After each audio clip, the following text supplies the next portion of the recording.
哥，底下有啥？阿浩，什么情况？林浩刚上船，三人就迫不及待地问道。他也没隐瞒，便将这里才是真正沉船的位置给说了。真的有上百个箱子！天啊，这得有多少宝贝呀！发财了，这辈子不用干了！三人皆发出惊呼，许久才渐渐平静下来，看向林浩：“坐下，听我说。”三人围着他坐成一圈，林浩这才给他们分析道：“大哥、毛哥、阿和，我是这么想的，如果咱要是把上百个箱子全打捞上来，那被发现的可能性会无限的增加，到时别说发财，说不得还得被抓进去。咱这趟只我们4个出来，我想大家也明白是啥意思。船上的东西就不该有第5个人知道，咱是求财，不是求货。”阿浩，我们听你的，你说咋办？老猫也反应过来，心中咯噔一声，明白这事可大可小。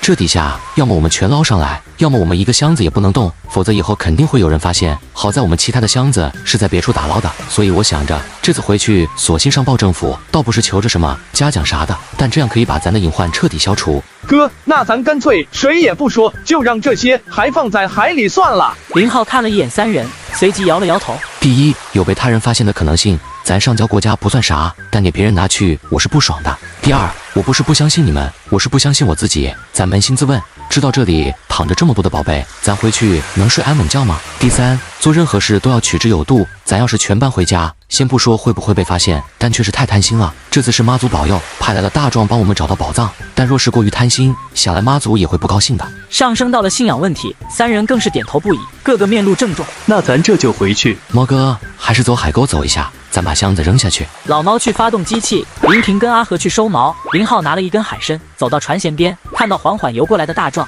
他将海参抛了过去。能吃的你吃吧，大壮，我们要回家了，改天天气好出海，我再来看你。大壮叼住海参，似乎明白这是分手礼，又在海面上转了片刻，便下潜进入海里，来到海沟，把几个木箱全部沉入海中，这才发力往家打。阿浩，这海上信号不太行啊，我都上不了网，还准备上网看看关于这些箱子的信息。这个给你，这个在海上信号更好一点。这个该不会也是在左下角领的吧？我就领了1台苹果。什么左下角还能领手机？毛哥，就上次和你提过的，厂商给我安排的不限量的苹果15 Pro Max 和华为 Mate 60 Pro。对呀，猫哥，上次左下角我就领到1台苹果呢，我正准备再去领台华为。阿浩，还是和上次一样的操作呗。当然，你就点我左下角链接进去，上线就能看到领取界面，升级就能拿走苹果华为。那我这就去试试。几人吃过晚饭就来到了舵舱，东西捞上来了，大家说说怎么分配吧。林浩说完，目光在三人面上看了一眼，结果三人的面上都很纠结。阿浩，说说你的想法。哥，我听你的，你说咋办就咋办。林浩又将目光看向老猫，别看我，我就是个打工的，老板觉得赚得多，那就多赏我点就行，哈哈。林浩没笑，犹豫了片刻，这才分析道：东西不能分，一是出货的人多了，肯定会有麻烦，要是让你们把东西捂在手里不变现，也不大现实。三人齐齐点头，就算是分了东西给他们，他们也没有渠道变现。就算是我一个人来出，这也是个漫长的过程，不说8年10年，但估计没个3、5年也不能完全变现。要我现在垫付给你们现金，我摊子铺的有点大，手上也没这么多闲钱。阿浩，你直接说吧，这里都不是外人。有2个方案，一是我一把买断，给你们多少钱，过后我单独处理；二是大家协商个分配比例，我出了一部分，咱就分一部分。其实林浩也蛮为难，这货还真不定什么时候能出手。阿浩，我这边你看着给个3、5千就妥，反正也就1、2天的时间。至于说比例，我就算了。哥，我这边你也给个18000就行，这些都是你发现的。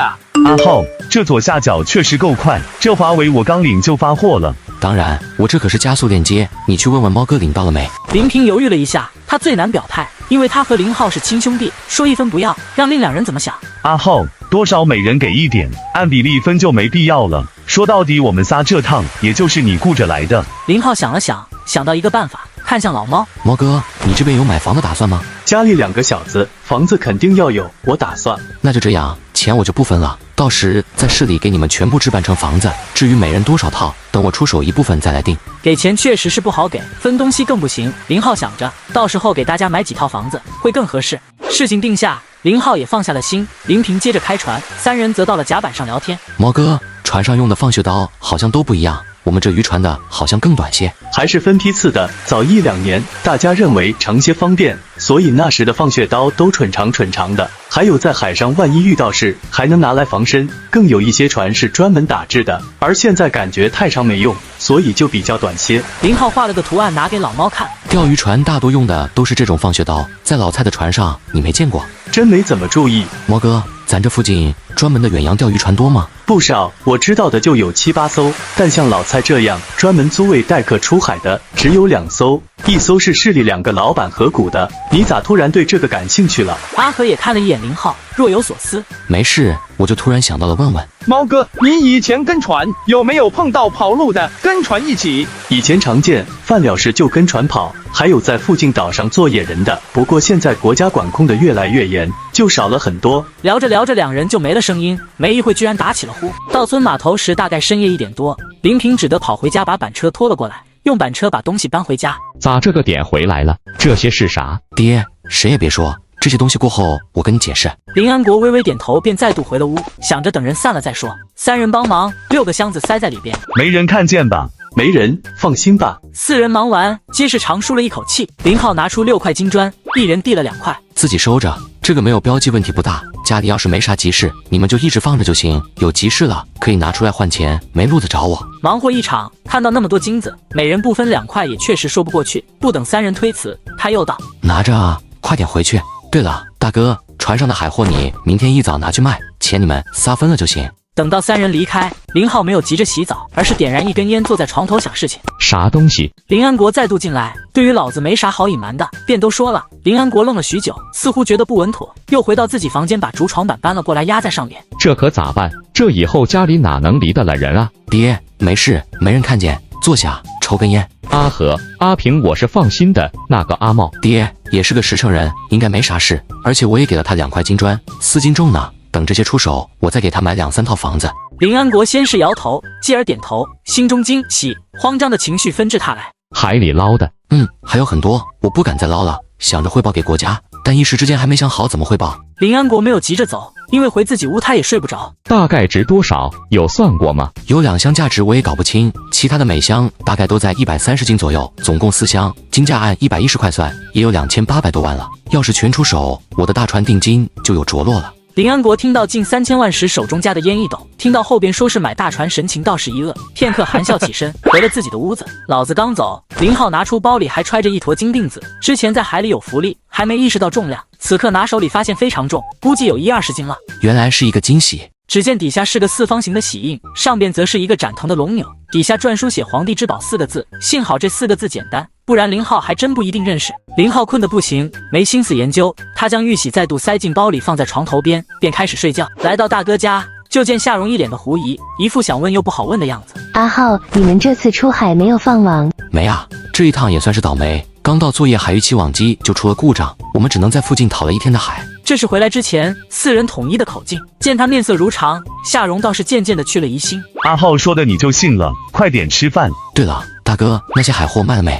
卖了，总共2万块，都在我这还没分呢。我就不用了，给毛哥分5000块，剩下你跟阿和分吧。饭后，林浩今天不打算外出，想着跟大哥到后山看看。林浩没啥事情，就过来了收购站找陈东。有事？现在方便出去不？现在去市里。陈东话落，发现林浩把车停了，侧身递了一个东西给他。东哥，你看看。金币，你给我看这个干啥？哪来的？这次出海捞的。听他这么一说，陈东大惊，愣了会，压低声道：捞了多少？不少，我跟我哥还有。他言简意赅的把整个过程给说了，并没有说具体的数量。至于如何发现的，他也只用了偶然一词。阿浩，你就不怕那个老毛不老实？怕。其实在船上我提及分配，就是对3人的一次考验。若是他们提议把这金子分了，我会毫不犹豫的全部上交，一枚不留。还是不稳当，老猫可以过后再想办法，只要他一举报，你就麻烦了。东哥之所以带着老猫，是因为远程航海，我和大哥确实经验欠缺了些。原本想着让我爹跟着，但我爹也没有1级船证，我所认识的人中，老猫是最靠谱的了。当然我也做了一些安排。首先，人性确实是贪婪的，但老猫举报我，总该要有动机的。2人各点了1支烟。举报我，老猫得到的实惠并不会很多，远远低于我给老猫的。不讲感情，仅从利益出发，老猫都会掩护我。其二，我没有及时奖励，而是想着拉长分配的时间，也是淡化此事。时间一长，那批金子对老猫内心的冲击也会降低。你打算如何分配？给3人买房子，3人加1块，按2成的比例，能卖1000块，我就拿出200块给他们买房子。3人的分配比例是4:42，阿和跟我大哥肯定要多些。再就是等到丁大船的时候，我再给老猫1-2个点的股份，让他能有个长期的进项。陈东沉思片刻，微微点头。不错，把他的利益始终和你的利益捆在一起，这是个不错的办法。你今晚跟我说这些，想要我帮啥忙？咱家在市里有房子吧？我打算今晚就把东西先拉走，放家里太不安全。放市里也不行。陈东想了一下，再度道：放我家的冷库里，塞在最里面，然后用海鲜给盖住。反正我家的冷库除了我和我爹，家里其他人都很少进去，肯定不会有问题。东哥，你那个楼盘什么时候开盘？已经在出售了，2年后交房。不需要封顶吗？等封顶回笼资金太慢了，我们那块已经卖出去3成了。一平多少钱？楼盘地段还成，均价在2680块，算是比较高端的了。随即林浩又问了户型和单套平方数，一套房子差不多也就30万，至于那6箱东西，保守估计也能卖个3000万。东哥，你给我留20套好一点的。行。还有件事，沉船的位置还有一些瓶瓶罐罐已经全部破了，我想着还是汇报一下，你觉得我走什么渠道好？咋不全捞上来？要是古董的话，可值老钱了。东哥，那些不比金子，变现太难了，很容易被发现。行吧，真想汇报的话，对了，你不是认识市领导吗？直接汇报给他，过后你的麻烦兴许会少一些。林浩一想，确实可行。8号，纺织厂给了回复。什么条件？对方同意15年的租期，按建筑面积4120平算的，1个月租金15块1平。对了，还给了2年的装修期，不算在租期之内。林浩大喜，这个条件看似租金15块不便宜，但细算内可是便宜到姥姥家去了。签，明天就签。东哥，这事就麻烦你了。这么好的条件，自然是越快拿下越好，免得夜长梦多。叔，这么晚还得麻烦你。弄好之后，林浩一屁股坐在茶几边，接过陈父递来的烟，笑着道：说什么胡话，阿浩，这是你办的不稳当，以后再有这情况，叫上我和你爹跟着，外人就不要叫了。其实这次想过叫你们，但我也不肯定能找得着，而且需要潜水，那玩意太累人。聊了一会，陈父见他不停地打着哈欠，就道：要不在这睡吧，楼上有空房间。不用，离得近，一脚油门的事。林浩陈父打了招呼，便回了家，明天还要去提车。开着新到手的车来到了古玩城，直接进了陈老的店。这次又有什么好物件？林浩打开自己的包，直接掏出一块金砖放桌上。陈老嘶的一声，然后戴上眼镜细看起来，又托起试了试重量。没问题，是纯金的，有多少？这个好出手吗？这个简单，没有明时，这2天的行情大概可以卖到130左右。林浩点头，又拿出一个黄金的盘子，跟你那个金币是一批的货啊！这是越南阮氏王朝皇室器皿，可惜上不了拍，走黑市的话，价格就会低很多。陈老，比丹麦金子的价格要高吧？那肯定要高。那您看一下有没有渠道，我还是想着尽快出手。阿浩，现在卖可能会很亏。见他坚持，陈老也不再劝。还有啥好东西？林浩又拿出一件翡翠放桌上，冰种满绿的佛像，可惜在海里泡太久了。翡翠讲究的就是色和水头，受盐侵蚀之后，水头几乎没有了。阿浩，我说实话，这个你留着自己玩吧，暂时不值什么的。不能补救，海水已经对翡翠的内部结构造成了损伤，这个真没法子。林浩叹了口气，想到什么，又拿出一个小号的自封袋放在桌上。奇南香沉水级，品质很高，这玩意可比金子值钱多了。陈老，价格能到我那个龙涎香吗？严格来说，沉香的价格是比不上龙涎香的，当然真正顶级的也难说高低。你之前捡到的龙涎香虽好，但是湿香，价格大打折扣，而你这一块可是沉香，而且沉香中几乎找不着比这品质更好的了，所以肯定要比之前的龙涎香贵。林浩大惊，那箱子怎么说也有50-60斤，这么一说也值个1-2千万。这个出手方便吗？放心，这玩意你就是拿出来拍卖，问题都不大。你要是想出手，我可以试着帮你联系买家，不过你最好联系一下之前买你龙涎香的，他们的价格兴许能高些。陈老，那些金砖我不会出面，我全部让给你，120块一颗怎么样？有多少？加上金币的话，大概有320斤左右。陈老拿出计算器算了一下，片刻叹了口气，1900多万啊！我这样，你给我3天时间，我来想办法。行，那我等您3天。至于沉香，双方都没有再提。林浩正待起身，突然想起包里还有一个物件。陈老，这个东西你看看。将惊喜放桌上，仔仔细细的看了足有近10分钟，嘴唇哆嗦着也不知在说什么，然后又起身在书橱里翻找起来。片刻拿出一本书，又对林浩道：“你下楼，我茶几下边有个小抽屉，里面有小尺子和秤，上边这个秤太小了。对了，顺便把印泥带上来。”林浩下去翻找了一会，片刻拿着东西上楼。陈老先拿起尺子量起来，13.8公分，13.7公分，完全吻合。重量多少来着？10.78，也符合。双手拿起洗印，在印泥上按了一下，接着盖在一张空白纸上，看着纸上的拓印。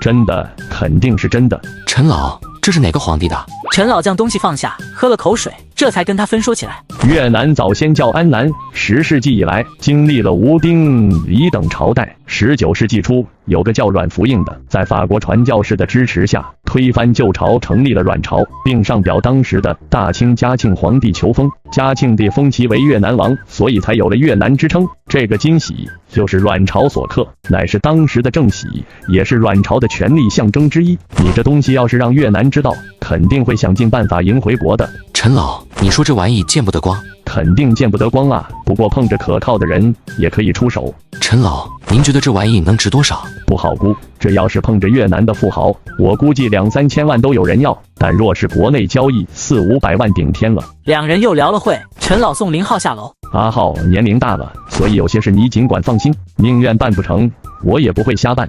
就是因为相信您老，我才来的。林浩告辞，开着车来到了市政府，结果车子刚到门口，他却犹豫了起来。算了，还是让那个沉船在海里多躺一段时间吧。林浩正想去找陈东商量点事情，手机响了。阿浩，还记得我是谁不？阿旺，哈哈，我来了你们市里，正准备打车，你等一下，手机别关机，告诉司机师傅怎么走。你在火车站吧？那就别打车了，我就在市里，你等我。林浩掉头去火车站，不一会就看到阿旺在路边。哇，这是你的车，都开上宝马了。小宝马不值钱，中午没吃吧？想吃什么？我在火车上吃过了，晚上我想吃，随便吧，吃啥都行。家里新宅还没起好，你就住镇上吧，先把房间安顿好，就跟我回家。听你的。阿旺很有意思的一个人，对于朋友的款待，在他的意识中是没有客气一说的，这也让两人之间的相处很轻松。林浩开着车和阿旺回到大哥家，再加上阿和，差点被阿旺一个人给撂倒了。这货太能喝了，白酒就跟白开水一样酷酷的往胃里倒。阿旺，你咋这么能喝？我能喝，我不行，我家里我是最不能喝的。阿浩，你们接下来出海吗？你多待2天，明后天不行，2天后应该就可以出海了。到时带你拖鱼，一网几千斤，很过瘾的。阿旺双眼都亮了，那叫一个激动啊！阿和叹了口气，娃呀，你都成免费的劳力了，咋还这么高兴呢？阿旺，明天上午我还有事，到时让阿和开车带着你到处转转，去钓鱼也行。你看你喜欢干啥？没事，你有事忙你的。饭后，林浩叫上阿和，一起把阿旺送到镇上休息。刚送阿旺回到家，就接了2个电话。第一个是陈老打来的，说是已经联系的差不多，明天上午可以交易。第二个是于伐科来的电话，听说他手上有极品的奇楠香，于父和另一个朋友明天会直接赶过来。叔叔想要的话，我改天送到京城去就是。昨晚接你的电话，我没怎么在意。刚刚回家吃晚饭，跟我爸说了一嘴，结果还被他数落了一顿，说什么可遇不可求，还说这货见到就得抢。我爸当时就约了我一个叔叔，说明天一早就过你那，你没有出手吧？还没呢，在家。那就好，到时我把航班发给你，你记得接一下机。好嘛，所有的事都挤到一块来了。林浩上午和陈老把事情处理完，总共卖了2055万，便赶往机场。等到下午大概2点多，他才接到人。阿珂可是在我面前说过你不止一次，果然一表人才。于父上下打量了一眼林浩，笑着道：“于叔，麻烦您跑一趟，这事可不怪我。我要是知道您喜欢这个，我肯定亲自送去京城。所以您要怪，只能怪阿珂。”一句不见外的话，顿时让于父的好感度再度增加。这是你堂叔叔，在潘家园有2间门面，祖上就是和古玩打交道的。堂叔好，咱先找地方歇一下。不用，方便去你家不？当然方便。林浩开车带着2人，路上于父一直问他关于这边投资的事，林浩也解说得很详细，包括未来的发展方向，甚至还提及到了 O2O、B2C 的发展模式。短短的半个小时，于父从林浩的口中听到了对现状的分析，未来国家经济走向的预判，以及自己打算如何顺应潮流。林浩打电话给陈东，一是让他把自己那一箱沉香拉回自己家，二是带一些好点的海鲜送到自己大哥家。于叔、堂叔，您2人可别见外，一会我就不安排饭店了，在家里吃一餐便饭，这样安排最好。对了，你结婚了吗？订婚了，刚刚我给电话的就是我大舅哥，等一下我们吃饭地方就是我大哥家，他结婚了，我和我爹都在那搭伙。车子直接停到了老宅，林安国和陈东已经泡好了茶在等着他们了。介绍一下，这是于总，阿珂的父亲，这位是唐总，这是我父亲和大舅哥。快坐快坐，阿珂那小伙子可真精神，当时还想着是什么家庭教育出来的呢，站在我家阿浩面前，把我家阿浩可比得像个草鸡一样。林浩很无语，老爹你要抬举人家就抬举，也没必要把自己的儿子比得一无是处吧。林浩给陈东使了个眼色，说我们先到阿平家看看要不要帮忙。林安国反应过来，自己儿子肯定和他们要谈事，顺着话音起身对两人道：村里还有点事，我先去处理一下。你爹在村里挂职。两人走后，于府好奇问道：我爹刚选上村主任，于叔假不假我也是个官二代来着。一句话惹得于父和唐总两人再度哈哈大笑。你小子真好玩，下次去京城别只联系阿珂，也给我个电话，到家里坐坐。哟，那我可当真了，到时肯定去叨扰您。林浩起身从里屋把箱子拖出来打开自封袋，拿出一块，于唐两人头都凑到了一起，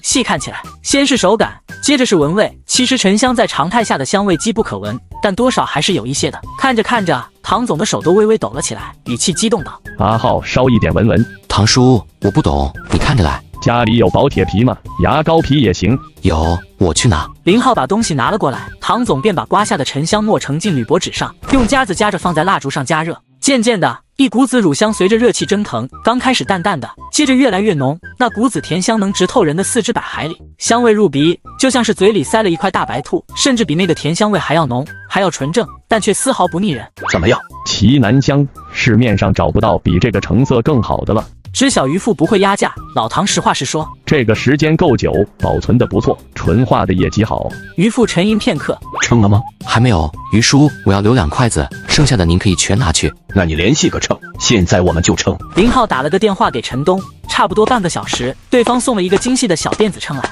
去除留的2块，剩下的还有56斤左右。阿浩，就按1500块一克怎么样？听到这个价格，林浩却大惊不已。他本以为会和那个龙涎香价差不多，没成想能高这么多。于叔，咱可不信扶贫的，这个价格太高了。扶贫你需要？于府笑着反问，接着又道：你堂叔说了，这个品质的有市无价，这个价我还是占便宜了。林浩还想再说什么，于父直接算了起来，4236万，算了，你给我抹个0，我让阿珂直接转你4000万。说完，让林浩把东西包起来。刚打包好，林浩突然想起一物，把那个龙玺给拿了出来。于叔，这个您留着玩吧。这是玺吧？哪个皇帝的？唐总也仔细看了一眼，片刻摇头，年份不算长，200年左右，不是大清的，我得回去查查。行，我很喜欢，这个就留着了。怎么说也是玺，权力的象征。于府当然喜欢。在你家吃顿饭吧，我们订的10点半的飞机，等一下你帮个忙，把我们再送机场。您和堂叔不在这休息一晚？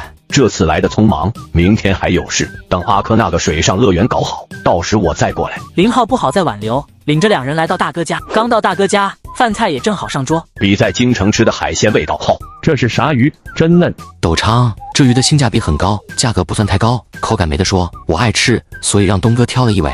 2位自家泡的土龙酒，我想着买2瓶好的，阿浩非说就喝这个。林安国亲自给两人各接了一杯酒，渔父尝了一口，看着林浩等着解释。风骨壮筋，久坐腰酸，小腿浮肿无力之类的都有效果，而且还能祛湿。阿浩，我可是你长辈，就倚老卖老一次，给你个任务，帮我泡一坛子，下次去京城带给我。行，到时也给堂叔带一坛子，喜欢喝以后尽管开口，费不了多少事。听说2个京城的大老板都在夸赞菜的口味，夏蓉也高兴不已。您2位走得太急，我打算置办点特产都没时间，2位长辈回去可不兴埋怨我不懂事。林浩看着开玩笑，有这份心就行了。这次的时间太仓促，你抽时间去趟京城，我想和你好好聊聊，到时再介绍几个人给你认识。行，谢谢于叔。吃完饭，林浩将两人送到机场，再回来时已经是夜里1点钟左右了，心情大好，今天一天进账6000多万，大船有着落了，哈哈。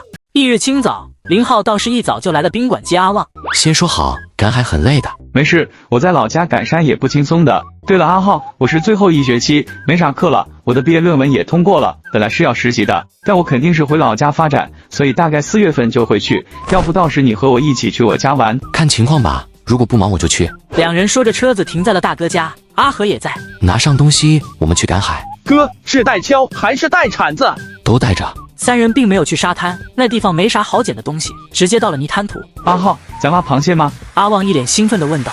螃蟹、血鳗、跳跳鱼、小八爪都有，看见啥挖啥。今天他的运气值很一般，只有17点，不过无所谓，主要是想让阿旺享受一下自己的劳动成果。阿浩，你在找什么？找洞，这边上全是洞啊！那些都是小招潮蟹，还有尼罗的洞，没用的。你要找那种和小拇指一样粗圆圆的，或者更大一些的洞。林浩一边说一边开始洞敲，先贴着泥刮掉一层，这样才能确定到底是不是血蛮洞。找到一个。他说完便开始疯狂地挥动铁锹，但挖了2-3分钟之后，血蛮的影子没见着不说，连洞也挖丢了。哥，这样挖对技术的要求太高，咱仨还是一片片的翻吧，有啥捡啥。行，翻地吧。3人一字排开，打算用最笨的方法翻地。还别说，看似很笨，但上货的速度可一点都不慢。卧槽，阿浩，我挖出来一条蛇！阿旺说着连退好几步，因为泥太陷脚，还不小心一屁股跌坐泥滩上。阿旺哥，这就是血蛮来着，好东西！说罢，快速出手将血蛮抓住塞进了网兜里。咦，真有八爪鱼！林浩和阿和有点偷懒，泥滩涂赶海，对体力真是极大的考验。说到底，只有阿旺一个人在那发愤图强。接近50，阿旺喘着粗气摆手道：“阿浩，不行了。”很好，终于把这头牛的兴奋劲给熬过去了。再一看收获，还真的不少，血蛮有个3-4斤，小八爪5-6斤的样子，跳跳鱼也有个2-3斤。下午还来不？不了，下午要不休息吧。阿浩，明天出海吗？严格来说是后天夜里3点多。阿旺，出海很辛苦的，要不你就在镇上待着，没事去找东哥玩。不用，我来就是想出海呢。3人提着东西往家赶。清早林浩去镇上陪阿旺吃的早餐，饭后将阿旺丢在收购站，他则来到了乾坤家里。中午别走，在家里吃饭。乾坤开始打电话给他老婆，多买点菜回来。阿浩嘴刁，看有没有本地羊，称2斤羊肉回来红烧了，还有排骨买一点。林浩这下想拒绝也不行了，坐到茶几对面，接过乾坤的茶品了一口。钱总，你这又有新茶？有进步，喝出是好玩意了是吧？给你留了几斤，下午走的时候带着。扯了几句闲篇，乾坤便问及他这次来有什么事。钱总，你对钓鱼船有想法吗？像老蔡那种40多米的，对，那玩意造价可不低，新船至少要1000来万了吧？渔船的价格悬殊就是这么大，40多米1000多万，但达到70米就要6-7千万。当然，船上本身的配置也有很大的不同。二手的呢？要说这样的钓鱼船生意肯定会越来越好，不过之前我算过2800一张票，其实没多少赚头。已经涨了，上次我们去本就是远洋淡季，所以才会那么低。我问了最新的，大概要4500块一张票，而且我听说价格还会有浮动。深海钓也有淡旺季的，淡季只要赚得钱能养船和水手就行，旺季才是赚钱的时候。我听得不是很明白，咋的？你已经联系好了二手船？没。乾坤无语，没着落你讲的一身劲，搞得跟真的一样。不过我正在联系，如果你有想法，到时咱俩合股怎么样？倒不是他一个人吃不下，主要是他没有精力来运作，和乾坤合作是最好的选择。行吧，要是你真有这打算，到时我合一股。钱总，我主要是没精力运作，万一真成了，还得仰仗你。阿浩，如果价太高，我一下子可拿不出多少。钱总，不管咋样，咱俩对半的股份，到时资金上真有缺口，我帮你垫上怎么样？哈哈，你按你，非要把我绑上是吧？行啊，你都这么说了，我还有拒绝的理由吗？正式谈完，两人聊天的内容就比较宽泛了。差不多近11点的时候，林浩走到一边接了一个电话。总共也才6055万，我都说了转6000万就行，哪来的7000万？我爸找人鉴定了，说那个龙喜是什么阮朝的国玺，我也不是很懂，反正说价值不低，说太贵重不能白拿你的，就多加了1000万。对了，我爸还让我跟你说，早点来京城一趟。那是我送给玉书的，怎么能收钱？行了，咱俩就别客气了，知道你现在用钱的地方多。又聊了几句，林浩挂断电话，面上苦笑，老于够处啊。账户上突然多了7000万，要不是计划今夜要出海，他都打算现在去下市先把大船给定了。夜里就要出海，饭后他自己去了市里约了林雪。要不你别出海了？不出海，咱以后吃啥呀？咱做生意啊，你不是开了2个公司吗？还有这个饭店，放心，我会好好经营的。就算你的公司效益不佳，我以后也可以养你的。林浩笑着捏了捏他的小鼻子。阿雪，你说我今天的一切来自哪里？讨海讨的，对吗？我的一切都是从大海里讨的，所以啊，做人不能忘本。我的根就在大海上，我是属于大海的。咱要不忘初心，以后我的发展重心必然还是在海上的。那你以后不是要经常出海？咋的？后悔了？现在后悔还来得及？咬你！喂，你属狗的，怎么动不动就咬人啊？两个人聊了一会，吃了晚饭，送林雪回去，自己刚赶了回来。林浩是夜里1点多回到的，开着车来到大哥家里。大哥，带这个干啥？林浩居然看到了粘网，那不是有龙虾吗？我就想着放点网也不费啥事。大哥，我们的是拖网船，可没有收粘网的卷扬机。这么多大男人，一人一把就拉上来了。上次的船停的是村码头，所以没一会大家都到了林平家集合。这是阿旺，我朋友跟着出海玩的。一切搞定，一行人准备出海了。到了码头，老猫开着船出港。阿浩，内湾放网不？不放了，出去2个小时再说吧。林浩陪着老猫在舵室，接过老猫递来的香烟点着。林浩见没人，低声对老猫道：毛哥，那批货出手了一部分，我在市里给你订了6套房子，等这趟回去休息时，你跟我去办手续就行。还有大船，我给你留了2个点的股份，以后你也是船老板了，哈。6套房子也才150万的样子，再加上大船2个点，也就是100多万，等于说他一下子给了老猫近300万。老猫双眼瞪如灯笼，大张着嘴喃喃无言，直到烟屁股烧到手，他才反应过来。阿浩给的太多了，要不我留2套吧。本想说要1套，但想着家里2个儿子嘛，这事你就别跟我纠扯了，听我的就行。毛哥，这事咱永远只能烂在肚子里。至于房子怎么跟嫂子解释，那我不管，哪怕你说是中彩票中的都行。放心吧，那2块金砖我埋了，你嫂子也不知道。哎，阿浩，你让我说什么好？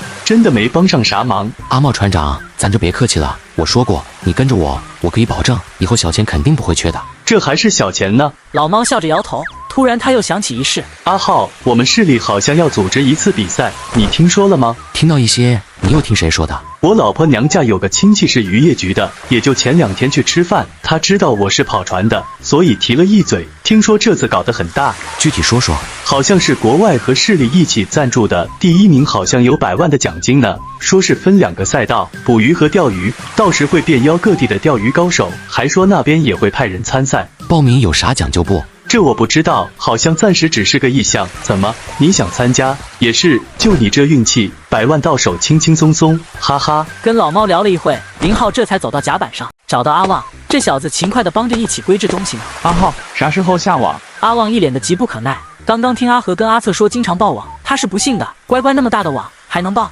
真以为是自己家养的鱼塘呢。不急，再开2个小时，这里水太浅了。你要无聊，我柜子里有书可以看。现在船速快，也不能钓鱼。哦，你忙你的，我不用你操心。林浩打开面板，今天的实时幸运值还不错，有个66点，看来会有一个好收获。又行了1个多小时，喇叭里传来了放网的声音。开网大吉，下网！众人齐齐欢呼了一声。柱子和阿成把网下到了海里。接下来干啥？等着收网就行。就这么等着，没事了。随着网入水，船速也降到了5节左右。阿成想了想，回道：你可以钓鱼，运气好的话能钓到金鱼，那玩意劲大，你不一定能拉得过它。行了，人家心眼实，你就别逗他了。阿旺，你要是无聊，可以钓鱼。阿旺挠挠头。阿浩说出还很累，这也叫累？起网。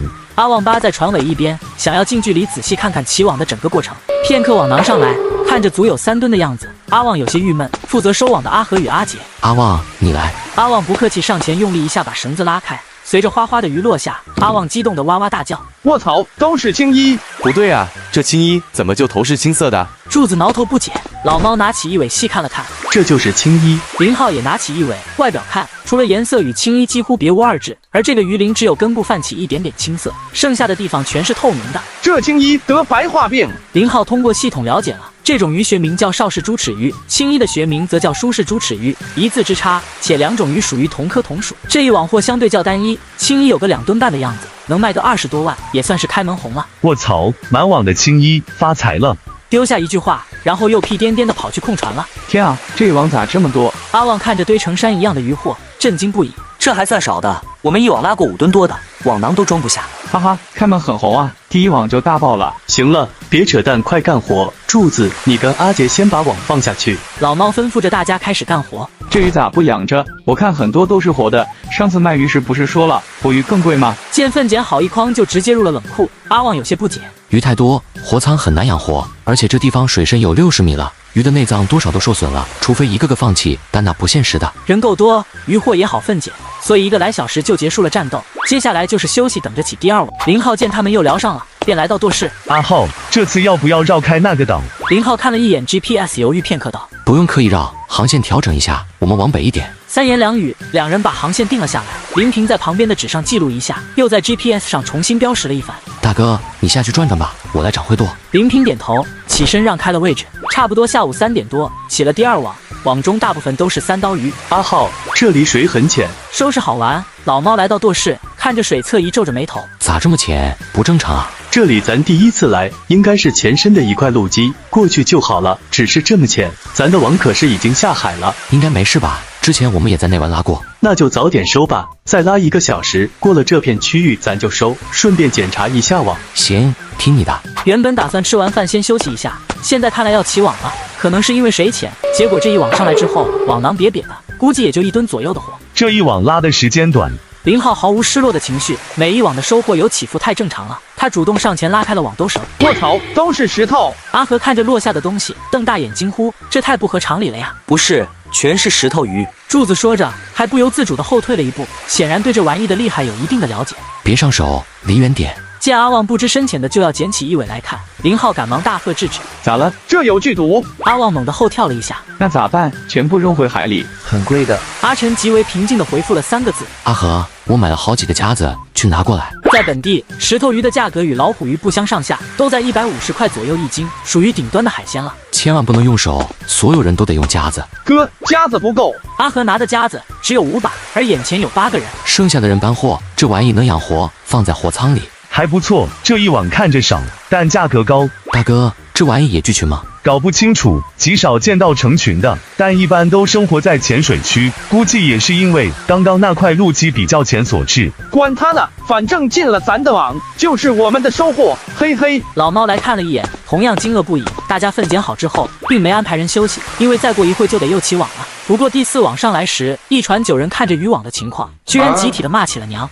空了。没错，空网，也就网边上挂了几只虾蛄。不可能，怎么会空网？网囊出问题了。老猫开始检查，才发现整个网囊就像一块破布一样，已是千疮百孔，根本没有修补的可能性。猫哥挂底了。不是挂的，应该是什么鱼撞的。乖乖，啥鱼劲这么大，能把渔网都撞坏了？多了，我也猜不准。林浩暗骂一声，自己的几千功勋值啊，就这么给撞没了。他却不能发脾气，笑看着众人。一张网值不了多少，好在有备用的，大家一起换一张。阿浩，你去换你大哥手，发动机可以停一下，挑着就行，换好网再说。林浩答应一声，接替了掌舵。等到把新网换完，其他人进入仓柜休息，林浩则看着系统的幸运值，新的一天更好，有78点，看来新的一天又会有大收获。阿浩，我来掌会，你要困迷一会。没事，猫哥，那个旧网没补的可能啊。真要补的话，比买1张新网还费事，等于是把整张网翻新，那还不如买张新的。林浩不在乎补网的钱，但他也怕翻新的网接收不到系统的幸运值，心中暗叹，还是回去再从系统买1张新的吧。阿浩，老蔡的船买了5年多，当时入手好像是1100万左右，总共有4个股东。老蔡要是真出事了，那艘船一时肯定找不到合适的人接手。你觉得多少钱可以拿下来？不清楚，这个要根据刚才的行情，也就是新船的价格，还有市场空间来定。林浩点头，船和车不同，订一艘船短则半年，长的话说不准要排个5、6年的，所以二手船还是蛮吃香的。至于老蔡的船值多少钱，就看有没有竞争，要是没人竞争的话，他觉得价格不会高。对了，另一艘钓鱼船你了解吗？那艘时间更长些，估计有个8年左右吧，跟老蔡的船规格完全一样，到时的价格肯定更低一些。聊了一会，林浩心中也有了底，老猫不说，他也打算归途问一问。天刚亮，林平来到舵室接过掌舵的活，林浩跟老猫都来到了甲板，准备起网。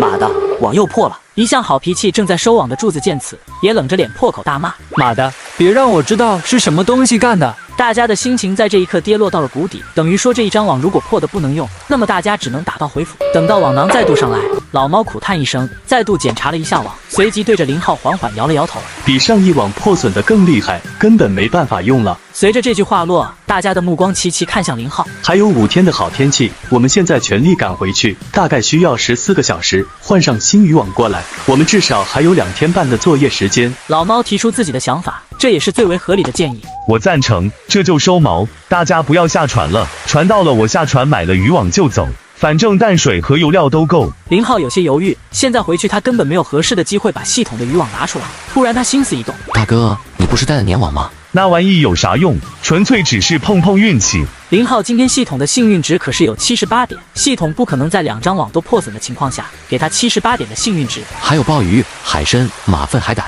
林平摇了摇头，看了一眼左右众人，随即压低声快速道：那个岛不好，没事，那个在东边，我们只在西边的礁石区作业。如果作业完了，咱就再去附近找岛。那个岛有，没道理其他岛没有。反正舵就长在我们3个人的手上，还不是我们说去哪就去哪。林平看了一眼老猫，阿浩说的也可行，这样就不用再空跑来回，浪费油费了。行吧，反正这一趟也拉了3网，已经赚钱了。商量完毕，林浩便将自己的提议告诉了大家。老猫收锚，发动船只，开始往南行驶。上午8点多就到了目标海域，林浩便召集大家开会。他潜过水，路上也一直在教大家潜水的要领和注意事项。阿浩，上次说在左下角领的华为 Mate 60 Pro 吗？果然是顶配新机。对啊，我这里还有一大箱，你想要送你一台？可我去领的时候都没货了。对啊，都被抢光了。这次仙魔季全新活动，左下角链接升级成了24小时候补链接，手机没货立马补。不限量的苹果15 Pro Max 和华为 Mate 60 Pro 都是配套送的。这次领取界面咋还是滑动的？苹果、华为好像都可以直接领哎。之前领取界面只能领一台，现在活动升级之后，苹果、华为能一起领了，领多领少，全凭本事。这活动能保真吗？左下角是给官方报备过资质的，活动真实有效，只要点左下角链接下载，挂机完成任务，手机秒到手。我们这就去下载。咱分个工，我跟阿策一组，大哥跟阿杰一组，阿和跟柱子一组，毛哥跟阿晨一组，两配合，2人之间的距离不得超过5米。2组同时下水，我跟阿和算一队，毛哥跟大哥是第2队，我这一队，我是队长，毛哥是2队的队长。老猫听完点点头，林浩考虑的太周到了。阿浩，我也要下去。阿旺没听到自己的名字，有些不爽。潜水听着就好玩，这样我们先轮着下去2趟，看谁不适应你替补。没一会船下了锚，停在原地。林浩带着3人下水，那个地方的深度也就在7、8米左右，不会有太大的危险。半小时后就上来了，感觉咋样？老猫看着柱子和阿策问道。收获呢？阿杰见4人都是2手空空，有些急切地问道。阿和指了指安全绳，刚好这时绳尾也拉了上来，看到里面花花绿绿的龙虾，船上众人都爆发出了惊呼声。阿浩，加一起过200斤了。我的里面有一只很大的锦绣，我里面也有个大的，估计有3斤多，我的差不多也有一个3斤左右的。快把衣服脱下来，再好好休息。下去先抓龙虾，龙虾抓不到就捡海参，最后再扣鲍鱼。阿浩，这左下角确实够快，刚才领就发货了。当然，这左下角的官方加速链接可快了。林平几人便迫不及待地下去了。林浩坐在甲板上，打开了系统面板，发现自己的幸运值降到了53点，少了20多点，功勋值又增加了200点。差不多32分钟的时候，他们冒头上来了。阿浩，不能只抓龙虾，太浪费时间。咱4人要是下海捡海参和鲍鱼，收获肯定能更多些。行，那接下来我们主攻鲍鱼和海参，等把这2样全收了再说。忙了几轮后，林浩下意识的又打开了系统面板，然后日了狗的事发生了，实时幸运值居然只剩下了3个点。不对啊，不对，难道是椰子螺？听说那玩意里面有珠子，而且比生蚝珠还要珍贵。阿浩，不仅有鲍鱼，我还捡到了响螺和椰子螺，我还捡了几个咱第一次出海拖到的那个芭蕉螺。大哥，所有的椰子螺单独分拣到一个网筐中，这还要你交代？响螺不同规格的是得单独放。饭后，大家还是照例轮着来，一直到太阳落山，能见度下降。林浩在船头拿着笔算着今天的收成，7、7、8、8加一起，应该也有个30、40万的收入。阿浩，明天咋弄？这边的鲍鱼海参剩的不多了，我的意思就不要赶尽杀绝了。老猫走了过来，明天我们再往北转转，要是没有，再去其他的岛转转，都没有的话，咱就回家。老猫点点头，还行，加上今天的收获，这一趟也有个130、40万了，回家休整一下也行。那你去睡一会吧，年网还没收呢。我跟阿平说好了，夜里2点左右收，要是收获不错，咱就再放1网。林浩点头，搂着老猫，走吧，一起睡。哈哈，这话咋听得这么别扭？林浩回到舱柜，头挨着枕头，就啥也不知道了。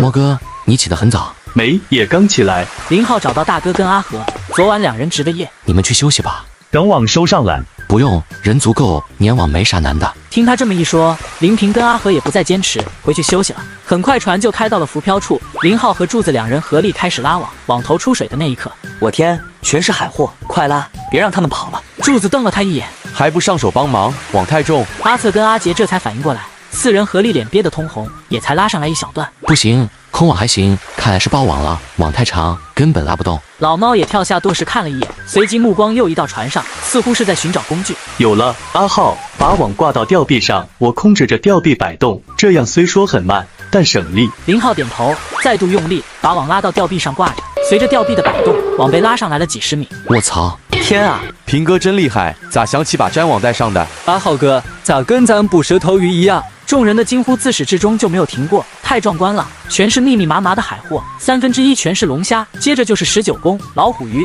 再就是红花蟹，品种够多，收获也足够多。别傻站着，快点分拣。对了，有老虎鱼，大家小心点。短短几十米的网，他们5个人愣是捡了有近10分钟。一段捡完后，又重新挂上吊臂，接着拉，接着捡。妈的，再这样下去，龙虾得爆仓。林浩说了一句俏皮话，惹得众人哈哈大笑。众人也没了聊天的功夫，都在埋头解鱼呢。有多少？老猫再度出现在甲板问道。没细看，至少也有几千斤的海货，就是19公占了一半。不错，19公也好卖的，咱换个方向，再把网放下去。行吧，再放。等到网全部下到海里后，柱子已经将饭给做好了。依我说，我们就往北边再转转，看看有没有。真没有，我们再去找其他的岛，夜里过来收网就行。行，那就听你的。船只启动，往北边行驶。林浩看着外间的情况，新的一天，他的幸运值更好，足有83点。幸运值的方向便是指向北方。快看！阿杰突然一指北方远处的海面，众人顺着他的目光，先是看到了盘踞在海面上方的大群海鸟，有鱼群。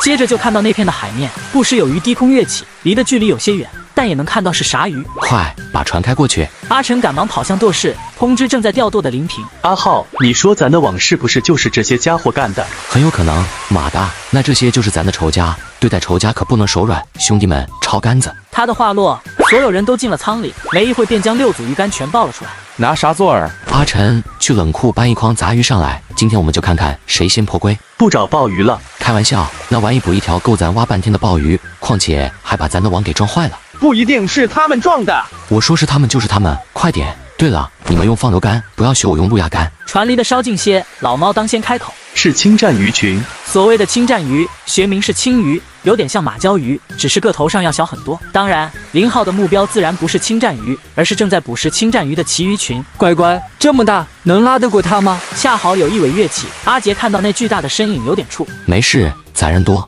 林浩瞅准差不多，直接挂上一尾半斤左右的杂鱼，直接往远处抛过去。下一刻，巨大的拉力拉得他身体都往前倾。帮忙！林浩低吼一声，阿杰当先反应过来，自身后一把抱住他的腰。阿浩终于了。老猫正想扭头去看，下一刻同样手中猛地感受到了拉力，差点把杆子给拉走。帮忙！林浩算是使上了全身的力气与鱼对抗。就在他考虑要不要试着收网时，下一刻突然失了力，鱼竿上轻飘飘的跑了，切线了。阿策与阿杰两人很快的感觉到了，林浩也有点愣神，妈的，第一尾就失手了。卧槽，马大把他惹毛了。林浩大叫一声，因为他已经看到那尾旗鱼直冲冲的往渔船窜来。快闪开！只见旗鱼此刻全力往船的方向冲锋，距离越来越近，离船只还有100米的时候，这么近的距离，再加上旗鱼那疯狂的速度，根本没时间做任何补救措施了。就在他已经彻底绝望时，一道巨大的身影猛地从海底钻出，将原本快速游动的旗鱼直接顶得离水面有1米多的高度。抽了有7、8下后，突然一个大头浮出水面，张着嘴对着林浩的方向嘤嘤的叫着：“大虎，大虎，你咋跑这来了？”看到对方的身影，林浩激动的眼眶都快湿润了。没错，露面的是虎子。大虎见到他似乎也非常的开心，嘤嘤的叫个不停，小心的往船的方向又靠近了些。谢谢你，大虎，没你我们这趟就麻烦了。大虎突然发出一阵清脆的尖叫，随着这一声尖叫，不远处另外的几只虎子也露出了头，尖叫着回应。他们所处的方位刚好将那个大鱼群给合围起来，当然也包括其鱼群。大虎，给老子报仇！老子可是被他吓得不轻。大虎看了一眼飘在水面，再度尖叫发力往中间窜去。林浩哈哈大笑，再度站到船舷，捡起失手绳，先把鱼竿拉上来，接着开始收线。神奇的是，钩子居然还挂在那尾旗鱼身上，而远处一场厮杀正在进行，虎鲸群 PK 旗鱼群。虎子咋来了？猫哥，刚刚太危险了，要不是虎子最后把旗鱼给顶飞了，咱的船都危险。几人的面上都浮现了震惊之色。旗鱼真这么厉害？阿策所说的明显颠覆了阿旺的认知，哪有鱼能把船竿穿的？当众人好不容易将那尾已经失去生命体征的旗鱼拉上船时，看着那近3米的长度、雄壮的身躯，就连刚刚还不信的阿旺也都没了声音。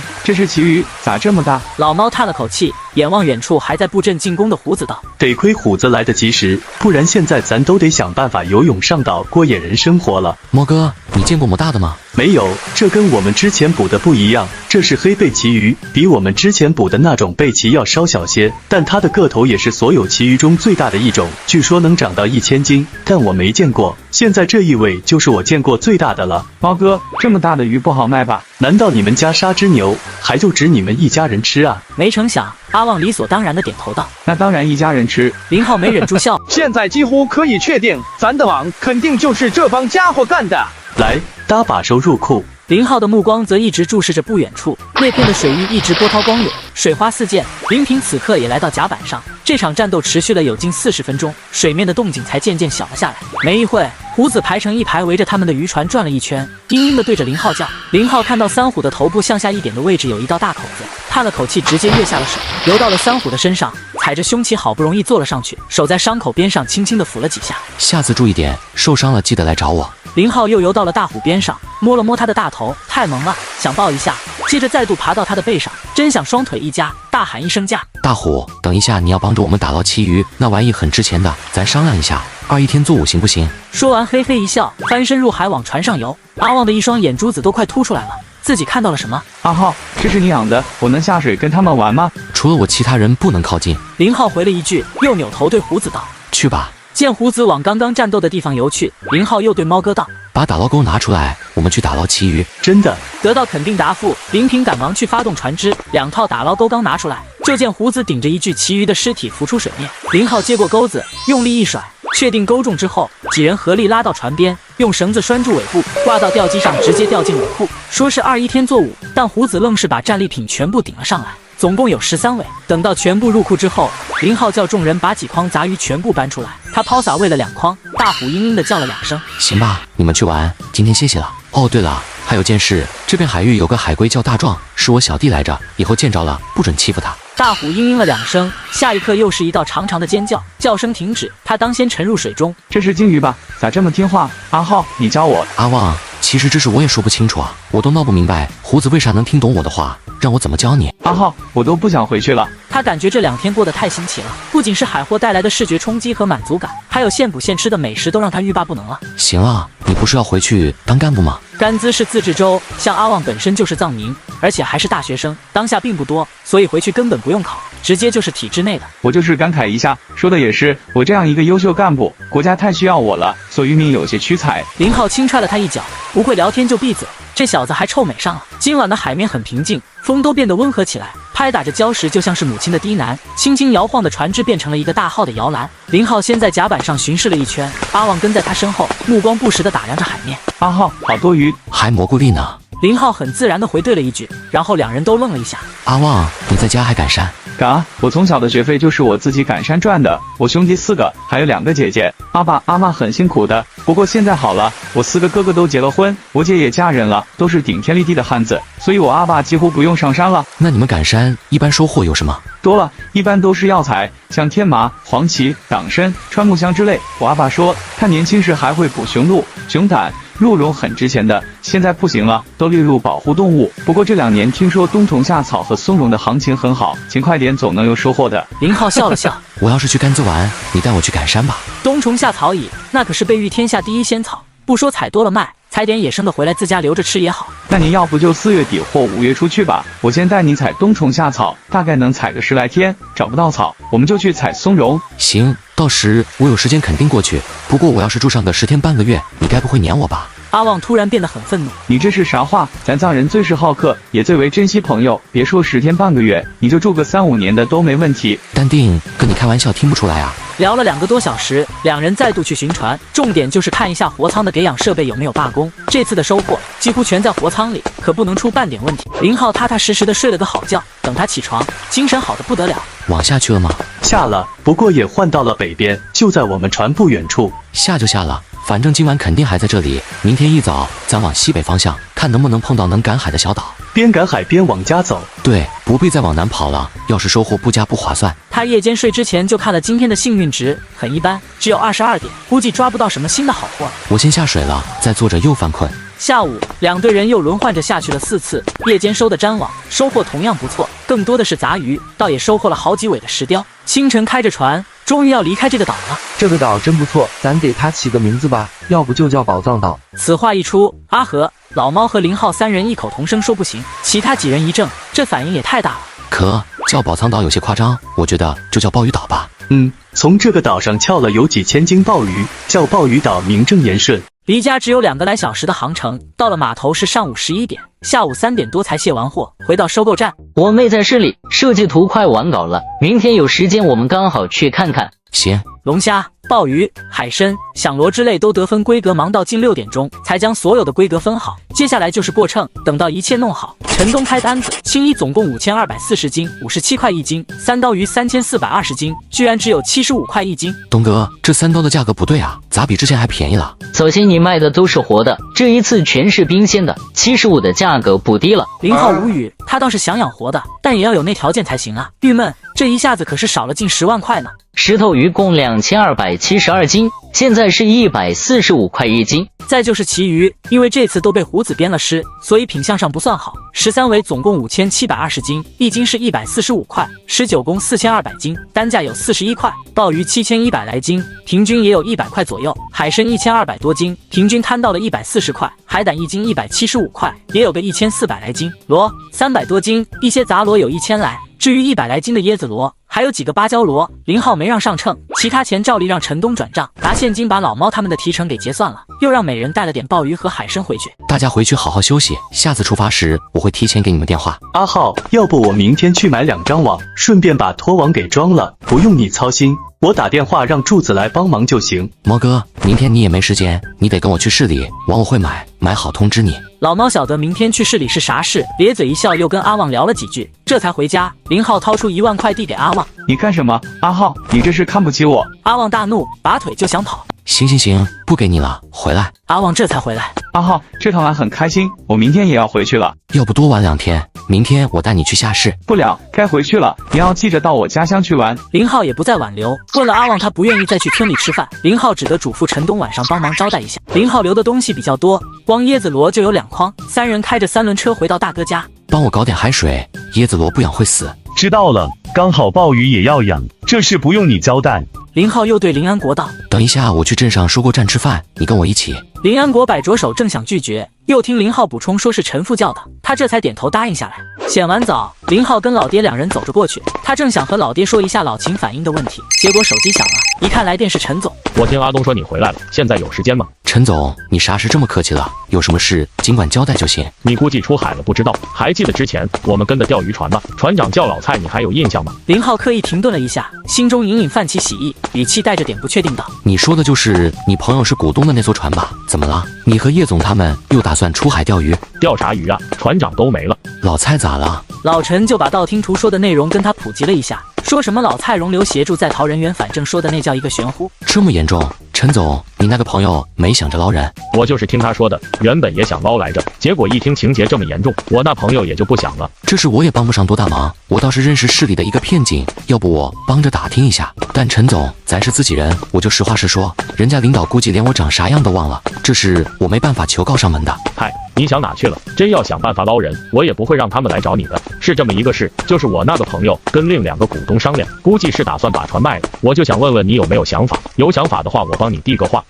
2头讨好的事，陈总自然不介意。林浩犹豫了一下，陈总，你也知道我摊子铺的有点大，要是太贵的话，我就算想要也吃不下来啊。价格谈嘛，你就说你有没有想法就行。想法肯定是有的。林浩再度道了谢，这才挂了电话。你又想买啥？一艘钓鱼船，45米的，买也是跟人合伙，乾坤你认识的，到时依托村里的资源，肯定不缺顾客。林浩解释一句，不等他老子表态就岔开了话题，把老秦说及运输费用太贵的事说了。船多呢，肯定有便宜的，就算本村本镇的贵，其他镇的也可以找啊。我估计这帮人肯定串通好的，约好谁都不降价。反正那个岛的工程用船的地方多，有钱大家一起赚嘛。再就是老秦在这里人生地不熟，这事估计之前也不好麻烦我们的，这次碰到我，可能也觉得高的有些离谱，才说了一嘴。林安国点点头，这事不仅是我们村里的船，我想着看怎么和他们协商一下。不用刻意去做工作，不然他们肯定还会拿墙。我想的是，老谷家2艘空船卖给堂叔1艘，还有1艘，2艘现在都空着，咱家有1艘小船能运输的，3艘船暂时也够了。勤快点，1天可以跑3趟呢。至于大件运输，那是大船的事，我们暂时管不了。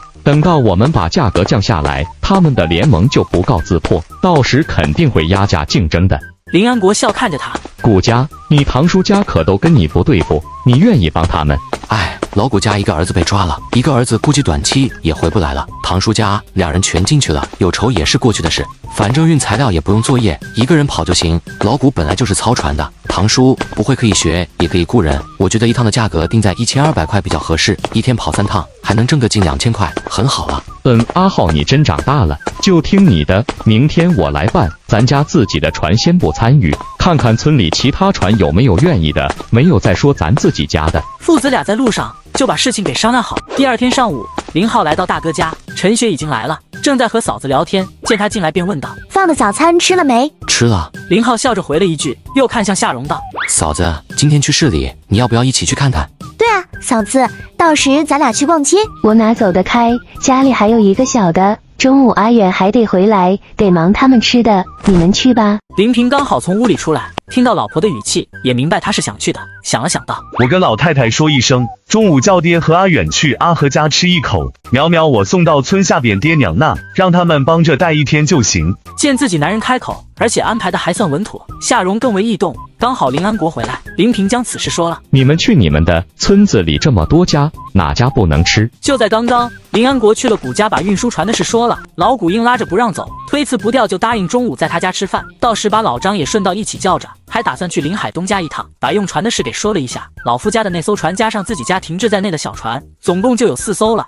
夏蓉和陈雪一起进屋，两女人开始挑选出门的衣服。阿和呢？怎么还没来？听说阿晨在镇上，你又没起床，他就先跑镇上去了。阿浩，你真打算给我们买房子？这叫什么话？你们的房子我都预定好了，你跟阿和一人一个单人楼，老猫单边6套，我给阿晨也准备了1套。林平叹了口气，这得花不少钱吧？你那些东西卖掉的部分够吗？大哥，我只和你说，那些东西比之前那个龙涎香卖得多，所以你就放心吧。林平可是知道龙涎香卖了2000来万的，听说比那卖得多，面上大惊。我算过没有啊？刨除咱埋掉的不值，那个沉香很值钱。林浩微微点头，林平面上浮现笑意，看了眼周围，主动岔开话题。你让你嫂子跟着，那买房的事还怎么瞒？我也没打算瞒着嫂子，至于怎么解释，你看着办。我说的你嫂子也不信啊。那你就把我们上次捡的龙涎香拿出来搪塞。林平一想，确实是个办法，反正龙涎香属于海中的可再生资源。3辆车先来到了售楼中心，整个小区分3期，一期就是多层，也是林浩给他们选的地方。来这里干什么？夏蓉很不解，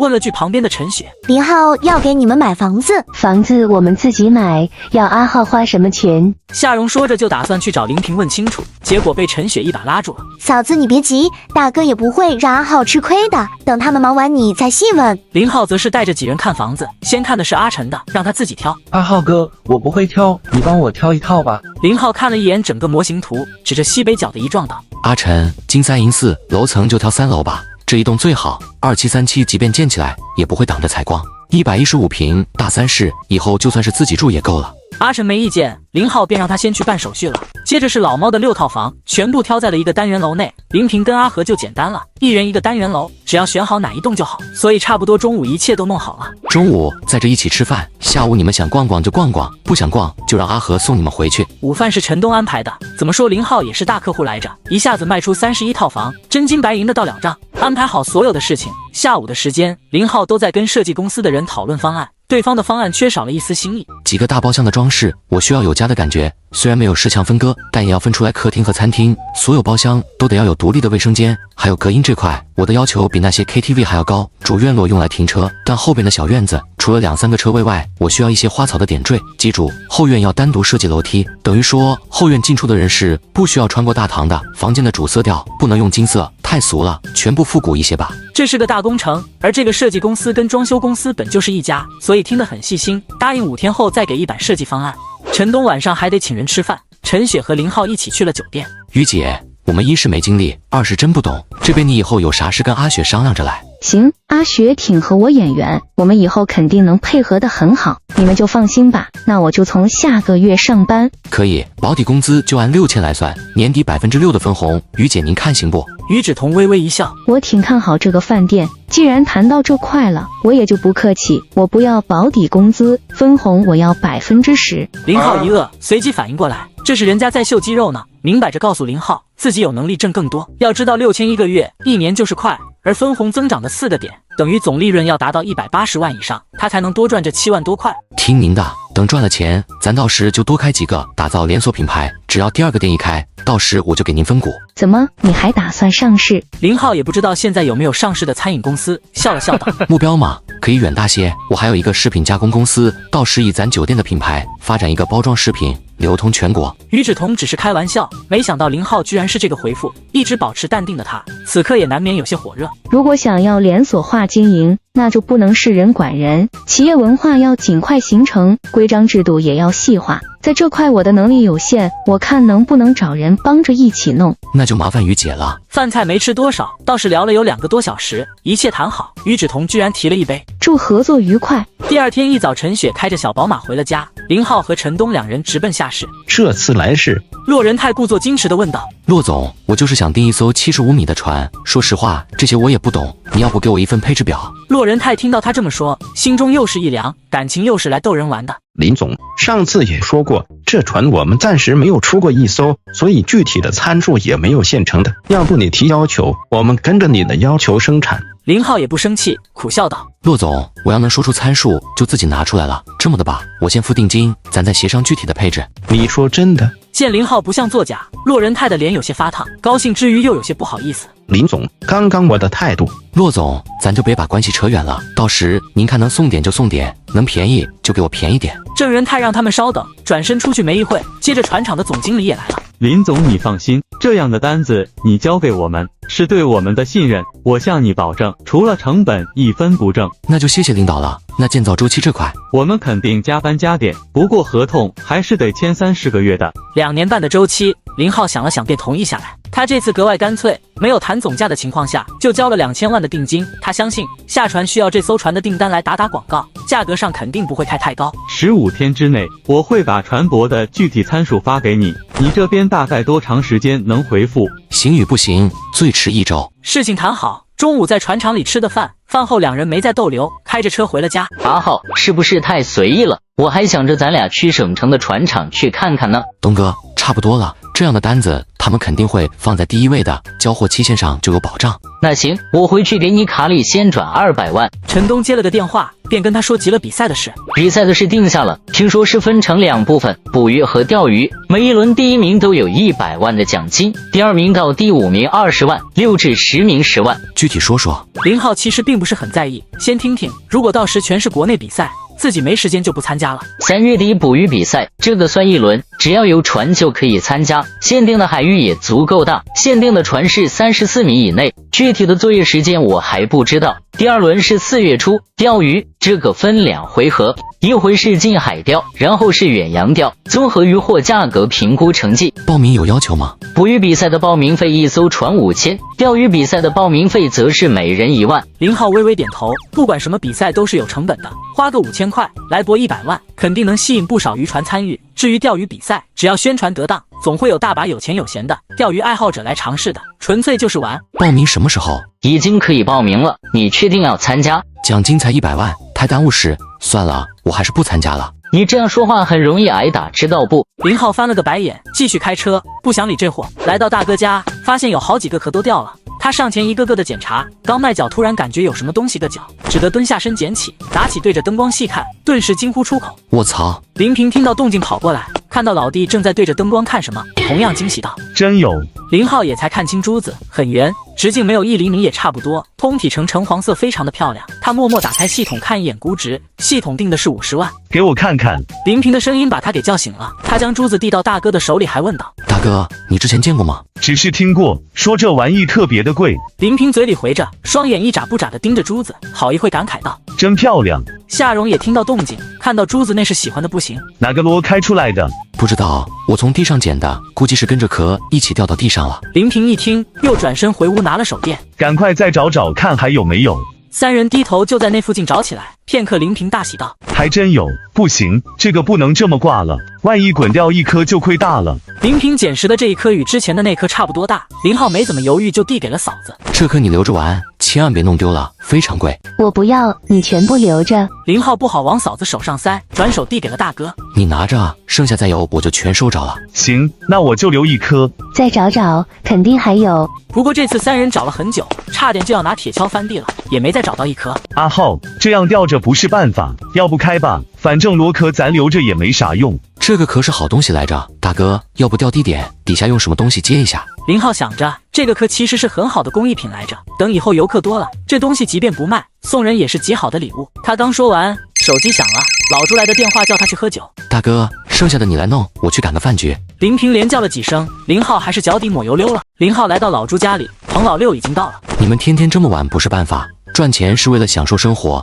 这搞得只落一个忙了。有钱人那才叫生活，我们只能算是生存，生存嘛，哪有不累的？行啊，你俩啥家底，我又不是不知道，别在我面前哭穷。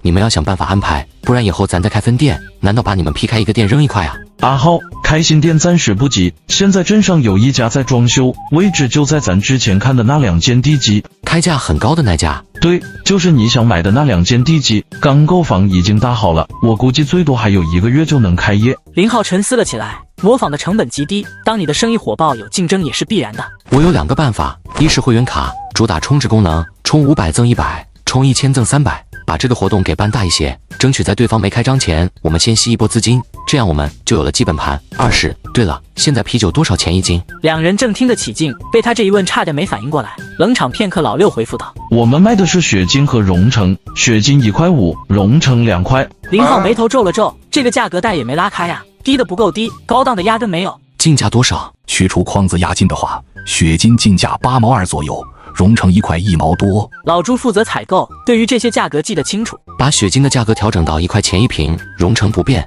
再增加一款百威拉罐装的，好几块1罐呢，谁喝？肯定有人喝，放心吧。你们边喝边聊，没什么菜，大家对付一口。老朱老婆端着菜上桌，笑着打断他们的话。嫂子，这么晚还……啊好，你说你的，咱之间就别客气了。老朱说着，把桌上的泸州老窖起开，给每人各倒了一杯。就拿雪晶来玩，办个活动，会员卡充10块钱可以喝100瓶雪晶。阿浩，那咱要亏多少啊？彭老六先不干了，他现在负责财务，这个账很好算的。1瓶啤酒亏7毛多，本来充卡赠额就已经降低了利润，再送啤酒，那搞不好会亏本。是啊，阿浩，这太亏了，别倒是竞争对手没趴下，咱先亏倒闭了。林浩笑着端起杯，三人碰了一下，根本不管2个急得抓耳挠腮的人。阿浩，你说我们不插嘴了。老朱大概知道林浩的心思，妈的，这就是一头顺毛驴，分分钟炸毛的性子。这叫什么话？咱本就在讨论，但你们先听我把话说完。你说，这100瓶啤酒呢，不准带走，只能在店里喝，只限定持有会员卡的本人使用。彭老六到底对数据敏感些，听到有限制后，心中差不多也把账算明白了，笑着竖起大拇指。阿浩，要不说还是你脑子最好使呢，这个点子绝了。对于会员的维护还有很多，比如每天推出一个菜，制定会员价，或者每月有会员日，这些你们可以借鉴一下市里的大超市，他们对会员的维护有一套行之有效的方案。那如果他们模仿咱，或者干脆降价呢？林浩笑了笑，这也是必然的，我们做任何事情就是占得一个先机，当然如果真到那时候，那就拼吧。我跟你们说，我倒是巴不得他们跟我们拼。为什么？很简单，如果他们有足够的底气和我们拼的话，最先死的肯定不是我们2家，而是那些小的快餐店。老大和老二打架，最先没的必然是老3、老4之类。这样等他们倒闭的时候，我们的生意肯定会更上一层楼。两人没有那么乐观，万一先倒的是自己呢？我们做的是事业，做的是品牌，不要寻求一时的得失。这样吧，我成立一个餐饮公司，把目前的快餐店挂在餐饮公司的底下，大家的占股不变，到时如果亏本了，总公司会接着注资。听到占股不变，而林浩又托了底，两人也算放下了心头大石。三人转换话题，开始吃喝起来。阿浩，严伟的工作态度没得说，不过老林老婆前2天找过我老婆，话里话外的意思都是想让我把严伟辞了。那你怎么想的？当然接着用了，我跟老朱商量，准备把他当店长来培养了，咱辞了让他到我们竞争对手那边去，我脑子有病啊！况且他很吸引顾客的，镇上几个混混几乎天天来吃饭。这帮人有为难过我们吗？咱就是本镇上的人，况且你让陈总跟他们打过招呼，所以一个个还是很老实的。那个养殖的事，你看我们占多少合适？我算算几个人，老猫船上5个人，加上你们2个，总共7个人。这样你俩一人占1成半，剩下的7成他们分。两人虽然有些小失落，但也是没法子的事。放心吧，等咱村发展起来，赚钱的门路多着呢。聊到近12点，他这才回家。翌日清早，他还正在做梦，结果就被大哥给叫醒了。阿浩，起来！大哥，早饭我不吃了，你们吃吧。他翻了个身继续睡。林平有些不依不饶，直接把他的被子给掀了。快起来，有大事！林浩那个郁闷啊，叹了口气坐起身。几点了？天刚亮，快到6点了。哦，快到6，几点？大哥，我昨晚商量事情快1点钟才睡的，你知不知道啊？林浩反应过来有点恼火，要不是自己亲大哥，他就得问问对方有没有公德心了。起来，你还睡了几个小时？我昨晚看着那些罗托可一宿没咋睡。说到罗，林浩愣了愣片刻，清醒过来。还有珠子吗？没有我会过来吗？我跟你说，那批罗出珠子的概率太高了，我都没想到。每个都有。林平一愕，随即翻了个白眼，刚刚激动的心情瞬间消失。你还真会做梦，昨晚又有5颗珠子，也还行，很好了，人家碰到1颗都得烧高香，你一下子开出来6，不对，是7颗，知道这是啥运气不？林浩只得起来，跟在大哥身后往村下边走，来到大哥家。看到嫂子，发现她也顶着熊猫眼。阿浩，阿平跟我说这珠子好几万块1颗，是真的吗？我也不知道啊，嫂子。不过你说的那颗肯定不止，品相太好了。那这颗呢？林浩也被惊住了。嫂子手里托着的1颗，比1元硬币还要稍大些。他接过手，先掂了掂，估计至少有40克的重量。这是哪个螺开出来的？6斤多的那个螺。只见那个珠子通体的橙黄色有些不均匀，但就是这样的不均匀显得更富有意境和美感。如果整颗珠子被火焰包裹着的感觉，这一颗如此大，且还呈正圆形，估计世界上已有的也都在那帮收藏大家的手里，密不示人了。这怕是无价之宝了。不行，这颗怎么说都不能买。夏蓉又把剩下的4颗拿出来，大小都与昨晚捡到的2颗差不多，其中有2颗的形状是呈椭圆形，算不得好，颜色也是最深，接近于橘红色。阿浩，这个打算咋办？没想好，这颗大的我肯定不会出手，几颗小的到时看有没有识货的，能开个什么价。林浩跟大哥没说几句，留了2颗珠子放进车里，剩下的4颗让大哥先收着，等老爹回来让他带老宅放保险柜里就行。你去哪？等一下就吃早饭了。早上不在家吃了，我出去办点事。大哥，你今天去大姐家吗？昨晚一夜几乎没睡，今天肯定不能开车，我明天去吧。那也行，到时你挑一个圆一点的珠子带给大姐，记得告诉她很值钱，要出手的话最好给我个电话问一下。给自己的亲妹子，林平自然没话说。